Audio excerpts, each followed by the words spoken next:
Hello everyone. আজি আমি অভয়াপুৰী লালমাটি দুৰামাৰী গণেশ মন্দিৰলৈ আহিছোঁ। এটা এটা হিষ্ট্ৰিকেল গণেশ মন্দিৰ হয়। মানে ৰেকৰ্ডছত চাওঁতে এইটো 8th century বা 10th century সময়ৰ মন্দিৰ হয়, হিষ্টৰিকেল মন্দিৰ। কোন ৰজাই বনাইছে সেইটোতো কোনো পাৰফেক্ট ৰেকৰ্ড নাই। ইয়াৰ ষ্ট্ৰাকচাৰটো চালে আপুনি গম পাব এইটো বহুত প্ৰাচীন যুগৰ মন্দিৰ। এই ষ্ট্ৰাকচাৰবিলাকৰ এই যে শিলত কটা ইমান ধুনীয়া আৰ্কিটেকচাৰ, এই বস্তুটো মানে একদম প্ৰাচীন কালৰ অসমৰ প্ৰাচীন কালৰ মানে এইটো আৰ্কিটেকচাৰ হয়। ইয়াত ধুনীয়াকৈ শিলত যি ধৰণে এনেকৈ ডিজাইন দিছে, এয়াও একদম বহুত প্ৰাচীন কালৰ হয়।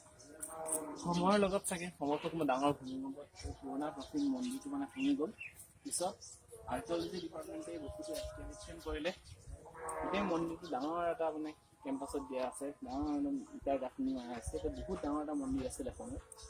চাৰিওফালে বহুত আৰ্ট এণ্ড আৰ্কিটেকচাৰ আছে। সেইবোৰ সংগ্ৰহালয়ত থৈ দিছে। 3টা সংগ্ৰহালয় আছে,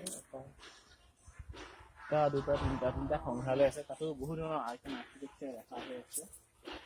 আৰু ষ্ট্ৰাকচাৰটো আপুনি যদি চাওঁ, ভিতৰত এখন গৰ্ভগৃহ দেখিব।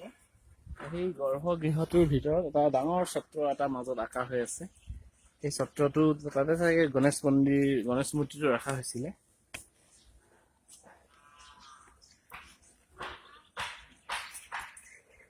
ডাঙৰ চত্ৰ এটা আছে, চত্ৰ এটা আঁকা হৈ আছে। সেইটো ধুনীয়াকে বনাইছে, প্ৰাচীন কালৰ এটা ডিজাইন, প্ৰাচীন কালৰ ডিজাইন। এইটো মানে পাহৰিবই নাই, এনেকুৱা ময়ো বহুত কম জেগাতে দেখিছোঁ এনেকুৱা ডিজাইন সঁচাকৈ।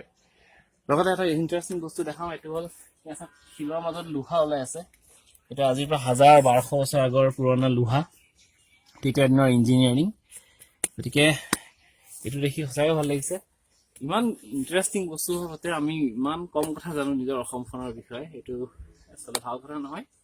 আমাৰ এইবিলাক জেগাৰ পাব্লিচিটি আমি কৰিব লাগে, মানুহবিলাকক ক'ব লাগে অসমৰ প্ৰাচীন ইতিহাসৰ ভালকৈ ষ্টাডি কৰি ইয়াৰ ওপৰত আমি ডিটেইলছবোৰ ৰাইজৰ আগত ক'ব লাগে, আৰু এইবিলাক জেগা সংৰক্ষণ কৰিব লাগে।